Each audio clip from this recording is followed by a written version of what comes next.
Good evening class. कैसे हैं आप सब? आशा करता हूं आप लोग अच्छे होंगे। मैं शुभम पटेल आप सभी का स्वागत करता हूं आपके अपने प्लेटफॉर्म इंडियन एजुकेशनल इंस्टीट्यूट पर। तो जैसा कि हमने पिछली क्लास में पढ़ा था हड़प्पा सभ्यता के बारे में, जो आपका टॉपिक है ईंटें, मनके तथा हस्तियां, हड़प्पा सभ्यता। तो हड़प्पा सभ्यता के बारे में हम लोगों ने पिछली क्लास में जाना था। इसके आगे जाने से पहले पिछली क्लास का थोड़ा सा रिवीजन कर लेते हैं। तो जैसा मैंने बताया था कि सभ्यता सभ्यता आपकी क्या होती है, तो सभ्यता को बताया था कि व्यक्तियों और वस्तुओं का ऐसा समूह जो विशिष्ट शैली, विशिष्ट संस्कृति और एक ही भौगोलिक क्षेत्र में रहता हो। मतलब कुछ ऐसे लोग हैं या वस्तुएं हैं जो एक विशिष्ट शैली की हैं, एक विशिष्ट संस्कृति की हैं और एक ही भौगोलिक क्षेत्र की हैं। ठीक है, तो उन सभी चीजों को सम्मिलित रूप से क्या कहेंगे?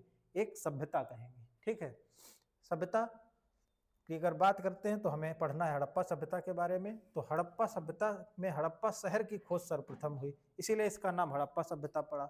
इसके अन्य नाम हैं जैसे सिंधु नदी घाटी की सभ्यता। क्यों? क्योंकि ये सिंधु नदी के किनारे है। कांस्ययुगीन सभ्यता इसलिए कहते हैं क्योंकि इस समय काल में कांसे का उपयोग बहुत ज्यादा किया जाता था। इसकी अगर खोज की बात करें तो सर्वप्रथम अनौपचारिक या अनाधिकारिक रूप से जो खोज हुई वो 1856 में हुई। तब गवर्नर जनरल कौन था? लॉर्ड डलहौजी थे। तो इनके समय में क्या हो रहा था कि रेलवे लाइन बिछाई जा रही थी लाहौर से कराची के बीच में। तो सबसे पहले इस सभ्यता के बारे में लोगों को पता चला था, लेकिन तब इसका उत्खनन कार्य नहीं किया गया।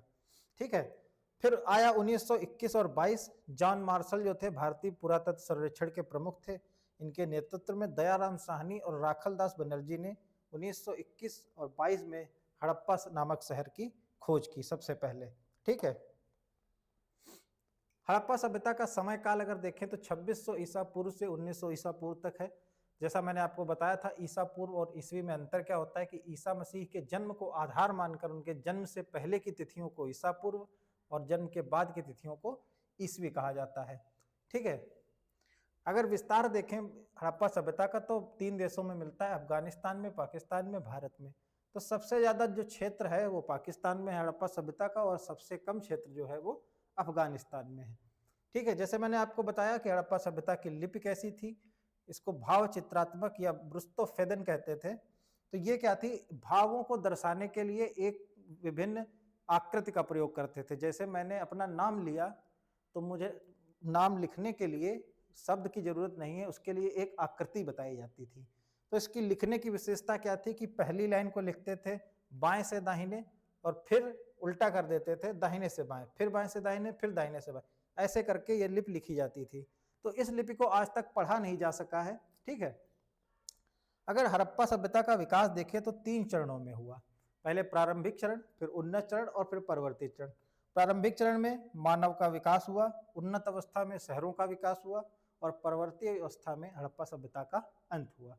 ठीक है, इस विकास क्रम में 4 प्रकार के मानव जो है पाए जाते थे। ऐसा विदेशी मत था कि मंगोलियन, भूमध्य सागरी, प्रोटो ऑस्ट्रेलियस और अल्पाइन, ये 4 प्रकार के मानव हड़प्पा सभ्यता में पाए जाते थे। लेकिन भारतीय परिप्रेक्ष्य में कहा गया कि ये द्रविड़ प्रकार का मानव था जो यहाँ पर निवास करता था। ठीक है, अगर हड़प्पा सभ्यता की विशेषताओं की बात करें तो ये भारत की प्रथम नगरीय व्यवस्था सभ्यता थी और इस सभ्यता में व्यापार की महत्ता थी, क्योंकि नगरीय सभ्यता है तो नगरों में मुख्यतः व्यापार का ही महत्व होता है, कृषि का उतना महत्व नहीं होता है। ठीक है, और इस सभ्यता के निवासियों ने शांतिपूर्ण दृष्टिकोण को अपनाया। ऐसा इसलिए कहते हैं क्योंकि इस सभ्यता में औजार तो मिलते हैं लेकिन हथियार नहीं मिलते। ठीक है, बात करते हैं नगर नियोजन की। तो जैसे मैंने बताया था कि नगर जो है 2 भागों में बटा हुआ था, एक ऊपरी हिस्सा, एक निचला हिस्सा। जो ऊपरी हिस्सा था वो दुर्गीकृत था, यानी कि उसके चारों तरफ बाउंड्री थी, सुरक्षा दीवार थी। और जो निचला हिस्सा था उसमें दुर्ग नहीं था, यानी कि हम कह सकते हैं यहाँ पर सुरक्षा ज्यादा है, वहां पे किस प्रकार के विशिष्ट प्रकार के लोग रहते थे, और जहां पर सुरक्षा नहीं है वहां पर जनसाधारण। लेकिन इस नगर नियोजन का अपवाद एक जगह मिलता है, धौलावीरा एक स्थल है, वहां पर नगर को 3 भागों में विभाजित किया गया है। ठीक है,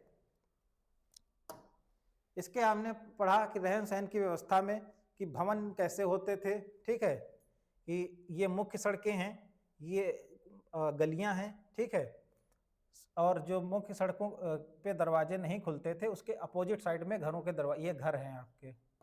ठीक है, ठीक, ये फिर मैंने बताया कि जैसे मान लीजिए कि ये एक शहर है मोहनजोदड़ो, ठीक है, इसमें ये कुछ घर है और ये मुख्य सड़कें हैं। सड़कें क्या थी, हमेशा 90 डिग्री के कोण पर एक दूसरे को काटती थी, जो आज की आधुनिक व्यवस्था से मिलता जुलता है, ठीक है। और यहाँ पर क्या था कि जो है नालियां जो बनी होती थी वो पक्की ईंटों की बनी होती थी और इन पर जो है नालियों पर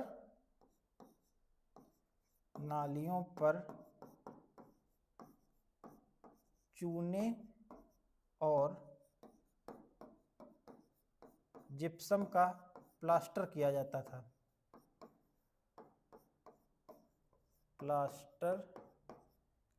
था, ठीक है।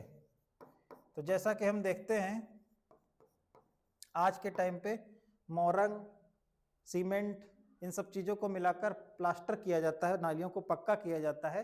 तो उसी प्रकार से हड़प्पा सभ्यता में नालियां पक्की ईंटों की बनती थी, इनको ढकने की भी व्यवस्था थी और इनको ढका किससे जाता था, पत्थरों से, और नालियों पर चूने और जिप्सम का प्लास्टर किया जाता था, ठीक है। अब इसके आगे की हमको चर्चा करनी है आज, ठीक है। तो सबसे पहले हम जानते हैं कि भवन निर्माण हड़प्पा सभ्यता में कैसा होता था, ठीक है। सबसे पहले जानना है हमें भवन निर्माण के बारे में।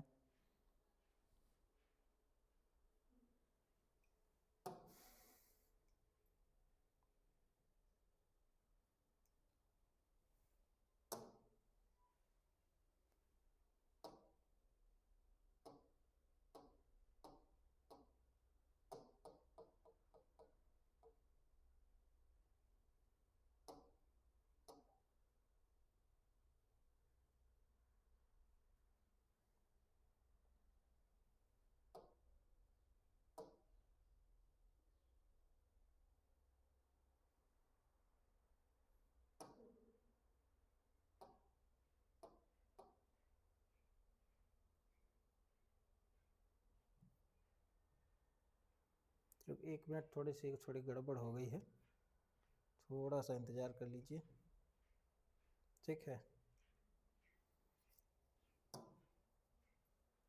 तो हमें जानना है भवन निर्माण के बारे में। तो भवन निर्माण की अगर बात करें तो जैसा मैंने बताया कि पक्की ईंटों का प्रयोग किया जाता था मुख्यतः, ठीक है।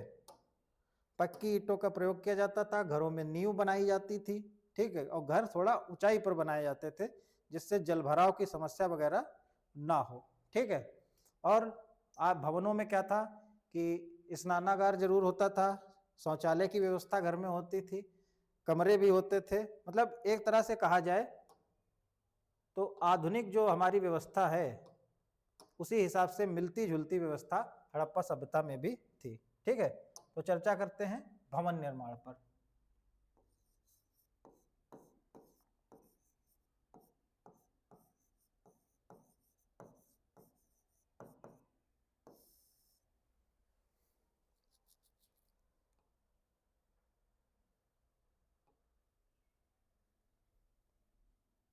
ठीक, जैसे कहते हैं कि ये मान लीजिए कोई एक घर है,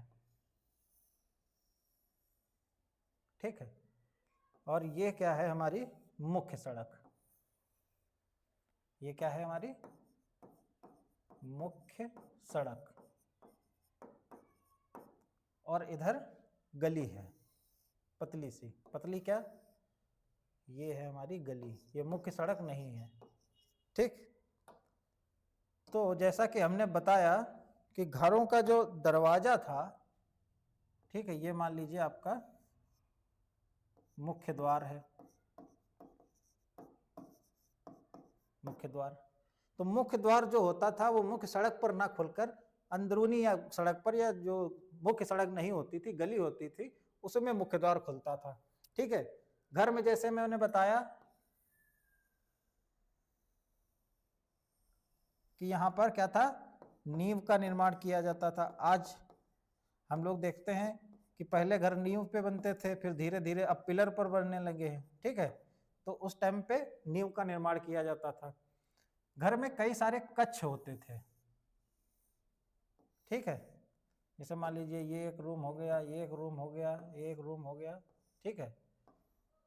और इसके चारों तरफ बरामदा, ठीक है, ये क्या है, बरामदा, ये क्या है, कक्ष, ठीक है, शयन कक्ष हो गया, मतलब आजकल का कहें बेडरूम, ठीक है, रसोई घर, स्नानागार, ये सब मिलता था। यानी कि हम कह सकते हैं कि जो भवन निर्माण की जो व्यवस्था थी वो हड़प्पा सभ्यता में बहुत उन्नत व्यवस्था में थी, ठीक है। और भवन निर्माण में पक्की ईंटों का प्रयोग होता था। अगर अभी हम आगे आपको बताएंगे कि कौन कौन सी प्रकार की ईंटें यूज होती थी। पक्की ईंटों का प्रयोग होता था, ईंटों का प्रयोग, ठीक है। तो ये आपके क्या हो गई, ये भवन निर्माण प्रणाली हो गई, ठीक है। अब बात करते हैं हड़प्पा सभ्यता में कोई बहुत महत्वपूर्ण चीजें मिली हैं हमें, जैसे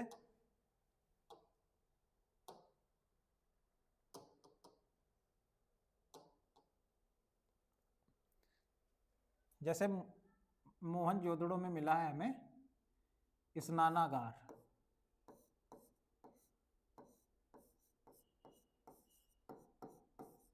स्नानागार। तो स्नानागार कहाँ मिला है हमें, मोहनजोदड़ो में, ठीक है, मोहनजोदड़ो। अगर मोहनजोदड़ो की बात की जाए तो ये कहाँ स्थित है, तो ये है सिंध प्रांत पाकिस्तान में। आज की अगर स्थिति की बात करें तो ये कहाँ पे है, सिंध प्रांत पाकिस्तान में, ठीक। तो यहां से हमें क्या मिला है, एक वृहद स्नानागार मिला है, ठीक है। तो मान लीजिए हम ये कह लेते हैं कि ये स्नानागार है खूब बड़ा सा, ठीक, और ये उसमें उतरने के लिए सीढ़ियां बनी थी चारों तरफ से, ठीक है।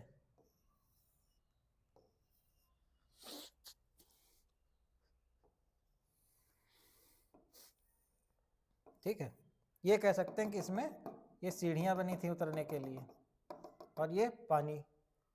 तो जो मोहनजोदड़ो का स्नानागार था, अगर हम इसकी लंबाई चौड़ाई और गहराई की बात करें तो ये करीब 11 इंटू 8 इंटू 2.5, यानी कि ये इसकी लंबाई थी, ये इसकी चौड़ाई थी, और ये इसकी गहराई थी, ठीक है।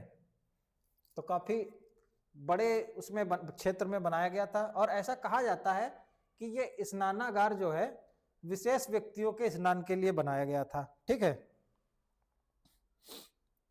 तो हमारे एक इतिहासकार थे अमेस्ट मैके, अमेस्ट मैके। तो मैके ने क्या कहा, मैके के अनुसार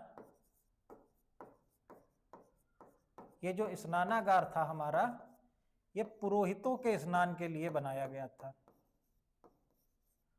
पुरोहितों के स्नान हेतु, ठीक है, ऐसा इन्होंने कहा था। क्या था, इस स्नानागार में उतरने के लिए सीढ़ियां थी, ठीक है, इसके चारों तरफ कमरे बने हुए थे, ठीक है, कमरे, फिर आगे बरामदा, ऐसे, ठीक है, ये बरामदा हो गया, ये कमरे हो गए, कमरे बने थे। यानी कि अगर कोई नहाने जा रहा है तो वस्त्र बदलने के लिए ऐसी व्यवस्था थी, ठीक है, बरामदा था। और इसमें क्या खूबियां थी, ठीक है, कमरे हो गए, बरामदा हो गया, सीढ़ियां हो गई, लंबाई चौड़ाई बता दी। और मैके ने क्या कहा कि ये जो है पुरोहितों के स्नान हेतु। कुछ इतिहासकारों का मानना है कि यह सामूहिक स्नान के लिए बनाया गया था। जैसे मान लीजिए कोई उत्सव है, कोई कार्यक्रम होना है, तो अगर लोग किसी धार्मिक अनुष्ठान के लिए एकत्रित हुए हैं एक जगह पर, तो ये उस व्यवस्था के लिए था कि वहां पर लोग इकट्ठा आकर स्नान करें। जैसे आजकल लोग देखते होंगे कि जैसे छठ पूजा वगैरह होती है तो इकट्ठे लोग, महिलाएं पूजा करती हैं, स्नान करती हैं, तो उसी हिसाब से यह था कि किसी धार्मिक आयोजन के लिए इसका निर्माण किया गया होगा, ठीक है। और इसकी विशेषता क्या थी, यहां पर क्या था, स्नान के लिए अच्छा, पानी का स्रोत क्या कहाँ से था, कि पानी आता कहाँ से था? तो पानी का स्रोत जो था वो कुआं था। ठीक है, यहाँ पर ध्यान रखिएगा कि नदी से पानी नहीं आता था, इसमें कुएं से आता था, इस स्नानागार में पानी कुआं। ठीक है, और गर्म पानी की भी व्यवस्था यहाँ पर थी, मतलब अगर ठंडी ज्यादा हो जाए तो गर्म पानी की भी व्यवस्था थी यहाँ पर। ठीक है, तो अगर आपसे पूछे कोई वृहद स्नानागार आपका कहाँ मिला है, तो मोहनजोदड़ो में मिला है। कहाँ है मोहनजोदड़ो? सिंध प्रांत में। इसकी लंबाई, चौड़ाई, गहराई, इसका आकार, ठीक है, कैसे बना था कि चारों तरफ सीढ़ियाँ थी और सीढ़ियों के चारों तरफ कमरे थे, बरामदा बना हुआ था। मैके के अनुसार, मैके ने क्या कहा कि ये पुरोहितों के स्नान हेतु था, लेकिन कुछ इतिहासकारों का मानना है कि ये सामूहिक स्नान के लिए बनाया था। ठीक है, अन्य इतिहासकारों के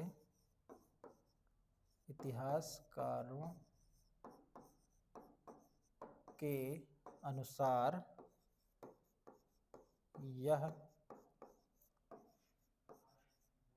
सामूहिक स्नान के लिए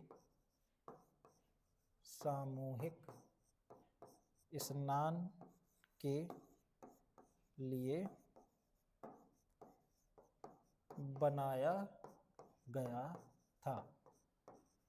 ठीक है, तो ये सब अनुमान ही लगा सकते हैं, किसी को कोई असली बात पता नहीं है किस लिए था किस लिए नहीं था, कि जैसे हमें स्रोत मिलते हैं उसी हिसाब से हम अनुमानों के आधार पर ये कह सकते हैं।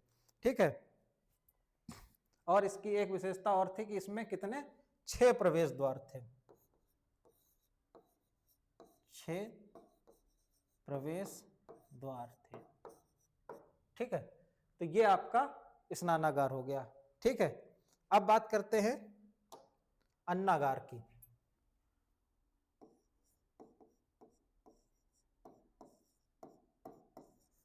ठीक है, तो अन्नागार क्या था? बेसिकली आपका हम कह सकते हैं कि ये अन्न भंडारण का कक्ष था, अन्न भंडारण का कक्ष। ठीक है, इसका प्रयोग क्या होता था? प्रयोग व्यापारिक उद्देश्यों के लिए होता था। ठीक है, अभी बताएंगे कैसे, व्यापारिक उद्देश्यों के लिए।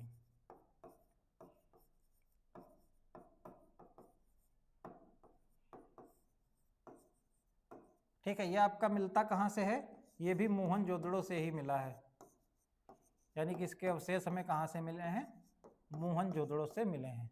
ठीक है, तो अगर हम अन्नागार की बात करें तो ये एक तरह से एक कह सकते हैं कि बहुत बड़ा एक कमरा था, एक कक्ष था, जिसका जो है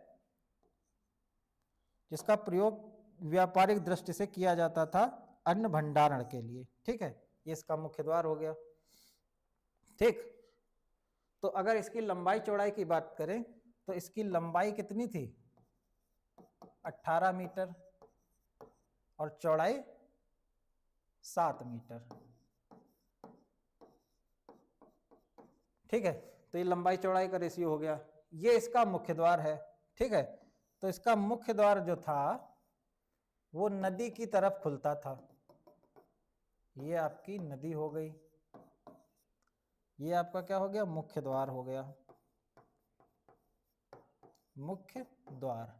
ठीक है, तो जो अन्नागार का मुख्य द्वार था वो नदी की ओर खुलता था, ताकि सामान का आवागमन जलमार्ग से आसानी से किया जा सके। तो ये आपके दो महत्वपूर्ण चीजें थी, एक स्नानागार और एक अन्नागार। ठीक है, अब बात करते हैं ईंटों के प्रकार की। जो हड़प्पा सभ्यता में हमें ईंटें मिली हैं उनके प्रकार की बात करते हैं।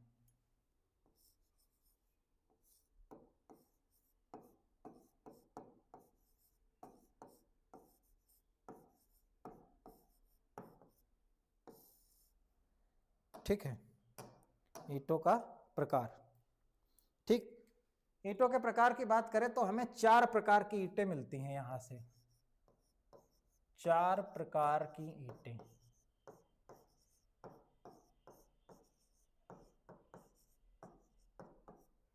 ठीक है, कौन कौन से प्रकार थे?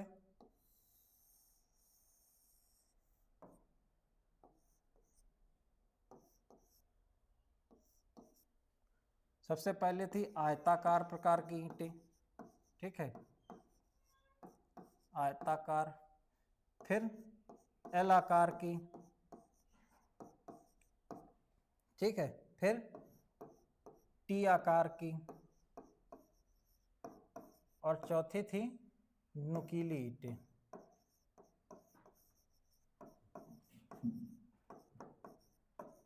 जो सबसे ज्यादा हड़प्पा सभ्यता में ईंटों का प्रयोग होता है वो आयताकार ईंटों का प्रयोग होता है, ठीक है।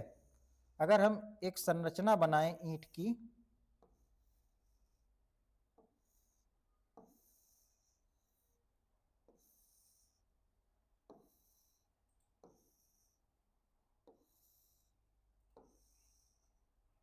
ठीक है, तो अगर ये 3D डायग्राम हम इसको समझने की कोशिश करें तो इस प्रकार से एक ईंट बनाई जाती थी। इसका अनुपात क्या होता था? 4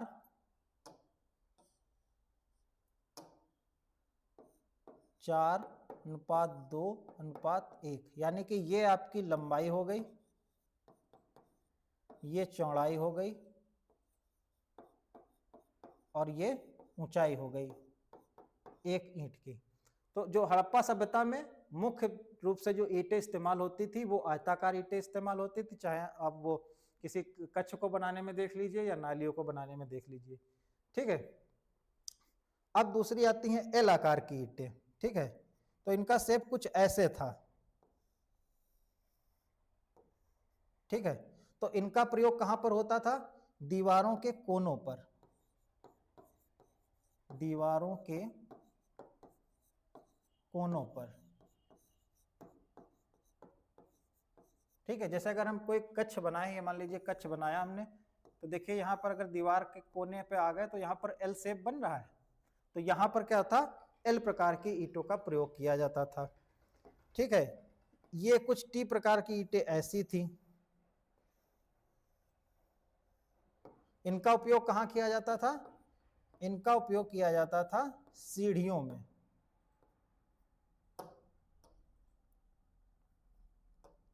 यानी कि जो सीढ़ियां बनाई जाती थी छत पर जाने के लिए या कहीं चढ़ने उतरने के लिए, सीढ़ियों में प्रयोग होता था, ठीक। और नुकीली ईंटों का प्रयोग कहाँ होता था?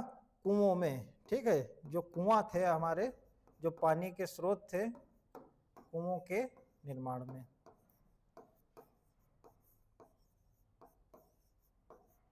ठीक है। तो मुख्यतः ये 4 प्रकार की ईंटें आपके यहाँ पाई जाती थी, आयताकार, एलाकार, टी आकार और नुकीली ईंटें। सबसे ज्यादा प्रयोग आयताकार ईंटों का होता था क्योंकि ये मुख्य प्रकार की ईंटें थी जिनका भवन निर्माण, नालियों के निर्माण, इन सब में इस्तेमाल होता था। और जो आपकी एल प्रकार की ईंटें थी दीवारों के कोनों पर, टी प्रकार की सीढ़ियों में, और जो नुकीली ईंटें थी इनका उपयोग कुओं में किया जाता था, ठीक है। एक आपका स्थल है, चन्हू दड़ो बोलते हैं उसको, हड़प्पा सभ्यता का स्थल है, ठीक है।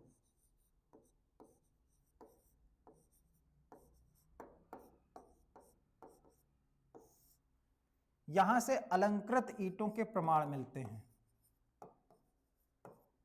अलंकृत ईंटों के प्रमाण, मतलब हम कह सकते हैं कि यहां पर ऐसी ईंटें मिली हैं जिन पर सजावट का कार्य किया गया है, या फिर कह सकते हैं कि कुछ ऐसी चीजें, कुछ आकृतियां बनाई गई हैं, ठीक है, अलंकृत है। अलंकृत का मतलब क्या होता है? शोभा बढ़ाना किसी चीज की, ठीक है। अब बात करते हैं हड़प्पा सभ्यता के सामाजिक जीवन के बारे में।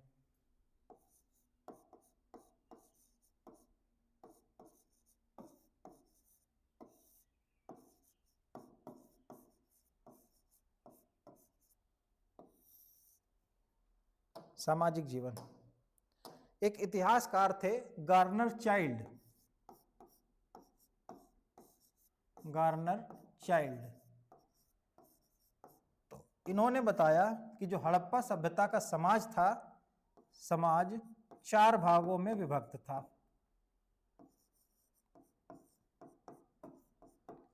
4 भागों में विभक्त था, ठीक है। वो 4 भाग कौन कौन से थे? पहला आपका वर्ग हो गया पुरोहित, ठीक, यानी कि जो पूजा पाठ करते थे, जो आज के जैसे हम कह सकते हैं कि ब्राह्मण वर्ग था, ठीक है, या इसको शिक्षित वर्ग भी कहते हैं, शिक्षित वर्ग। दूसरा जो आपका वर्ग था वो योद्धा वर्ग था, या सैनिक वर्ग इसको कह सकते हैं, ठीक है। तीसरा वर्ग जो आपका था वो व्यापारी वाला था, व्यापारी वर्ग, यानी कि इसमें व्यापार करने वाले। और चौथा वर्ग जो था वो श्रमिक वर्ग था, ठीक है। जैसे अभी ये हड़प्पा सभ्यता की बात हो रही है, तो इसमें क्या है, ये कर्म प्रधान समाज है, मतलब कर्म के आधार पर समाज को बांटा गया है कि जो पढ़ाई लिखाई का काम करेगा वो पुरोहित वर्ग अलग है, जो लड़ने झगड़ने का काम, लड़ाई झगड़ा करना है, योद्धा वर्ग अलग है, व्यापार करने वाला वर्ग अलग है, और श्रमिक वर्ग अलग है। आगे के जब हम पाठों में चर्चा करेंगे, वैदिक सभ्यता की ओर जाएंगे, तो ये जो कर्म आधारित व्यवस्था थी, ये जन्म आधारित व्यवस्था में बदल जाएगी और समाज में 4 वर्गों का उदय होगा, ब्राह्मण, क्षत्रिय, वैश्य और शूद्र, ठीक है। तो पुरोहित ब्राह्मण वर्ग, ये क्षत्रिय वर्ग, ये वैश्य और ये शूद्र, और फिर यहीं से विभाजन की या भेदभाव की एक प्रक्रिया शुरू होगी, और उसके बारे में हम बाद में चर्चा करेंगे, ठीक है। तो ये हो गया सामाजिक जीवन की, समाज कैसा था वहां पर, ठीक है। अगली बात करते हैं कि भोजन कैसा था वहां का।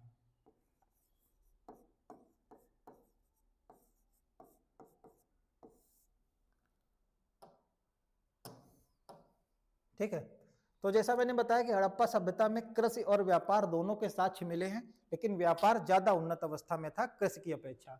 तो भोजन की अगर बात करें तो यहां पर मांसाहार और शाकाहार दोनों प्रकार के लोग पाए जाते थे, मतलब दोनों प्रकार के भोजनों का परिचलन होता था। शाकाहार,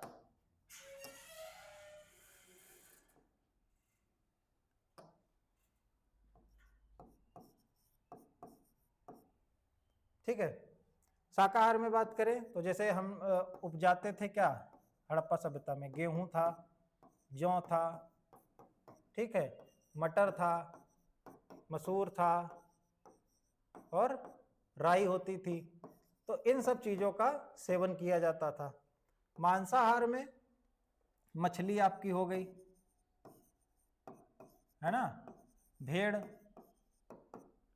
और कहीं कहीं पर तो घड़ियाल के मार के खाने के भी साक्ष्य मिले हैं, ठीक है।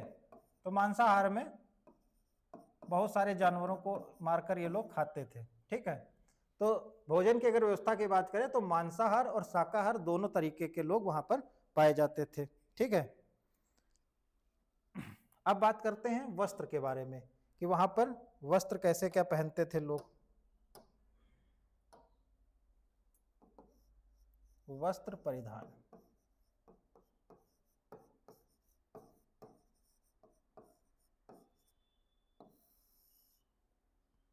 जैसा मैंने देखे जब नगर व्यवस्था बताई थी तो उसमें बताया था कि 2 तरह के लोग थे, एक दुर्गीकृत शहर में रहते थे और एक गैर दुर्गीकृत शहर में। तो यानी कि कहीं ना कहीं रहन सहन में थोड़ा बहुत भेदभाव तो था ही, जाति व्यवस्था का उदय नहीं हुआ था, लेकिन समाज 4 वर्गों में विभक्त था। शिक्षित लोग अलग थे, योद्धा अलग था, व्यापारी वर्ग अलग था, और श्रमिक वर्ग अलग था। तो यानी कि कह सकते हैं कि थोड़ा बहुत उनके रहन सहन में और जीवन शैली में जो है अंतर रहा होगा, ठीक है। तो अगर हम वस्त्र परिधानों की बात करें तो महिलाएं और पुरुष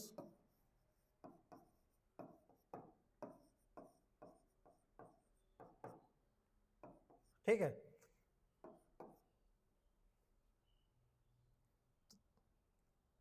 पुरुषों के अगर परिधानों की बात करें तो पुरुष मुख्य रूप से क्या पहनते थे, धोती, कुर्ता और पगड़ी, ठीक है, धोती, कुर्ता और पगड़ी।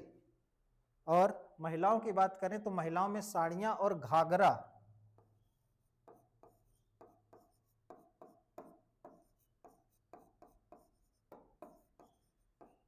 ठीक है, ये प्रचलित था।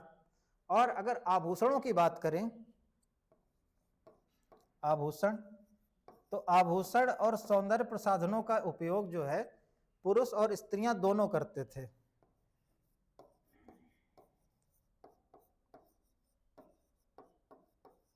इसका प्रयोग स्त्री एवं पुरुष दोनों करते थे। ठीक है, यानी कि जो हमारे आभूषण हैं उनको स्त्रियां भी पहनेंगी और पुरुष भी पहनेंगे। ठीक है, आभूषणों में था क्या क्या, जैसे कौन कौन से आभूषण होते थे? कान की बालियां होती थी, कान की बालियां, हार, ठीक है, चूड़ी और बाजूबंद। ठीक है, ये सब चीजें वहां पर आभूषणों में प्रचलित थी। ठीक है, लेकिन एक चीज यहां पर यह भी देखने वाली है कि जैसा मैंने बताया कि समाज में पुरोहित वर्ग अलग था और श्रमिक वर्ग अलग था, तो ऐसा भी होगा कि पुरोहित वर्ग ज्यादा अमीर होगा और श्रमिक वर्ग गरीब होगा। ठीक है, तो जो हमारा उच्च वर्ग था या कहते हैं अमीर वर्ग था, अमीर वर्ग, तो ये सोने चांदी के पहनते थे आभूषण, सोने चांदी और अन्य बहुमूल्य धातुएं, अन्य बहुमूल्य धातुएं। ठीक है, धातुओं के आभूषण। और जो हमारा निम्न वर्ग था या गरीब वर्ग था वो क्या पहनता था? तो निम्न वर्ग के पास ज्यादा संभावनाएं नहीं थी, तो वो हड्डी और कांसे, कांसा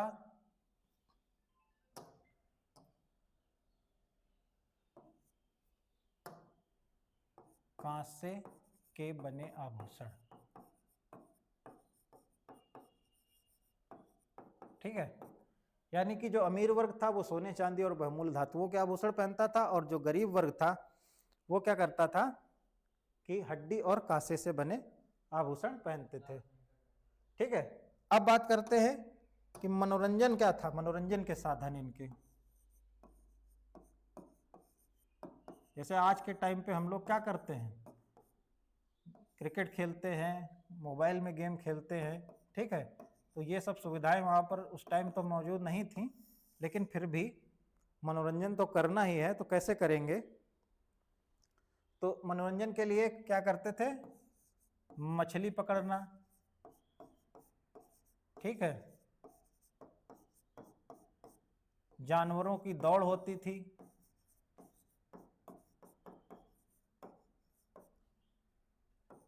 और एक खेल ये खेलते थे जिसको आज के शतरंज की तरह हम लोग मानते हैं। ठीक है, तो शतरंज खेलते थे। ठीक है, लेकिन वो आज के जैसे शतरंज जैसा डेवलप नहीं था कि उसमें चेस बोर्ड है, गोटियां हैं, लेकिन उससे मिलता जुलता था कि मिट्टी पर कोई आकृति बनाकर उस तरीके से खेला जाता है। अभी भी गांवों में कहीं कहीं पर उस तरह का खेल खेला जाता है, हमने देखा है कई जगह पर। तो वो शतरंज से ही मिलता जुलता खेल था। तो ये इनके मनोरंजन के साधन हो गए। ठीक है, इसके बाद बात करते हैं प्रौद्योगिकी की, कि वो क्या क्या वहां निर्माण करते थे।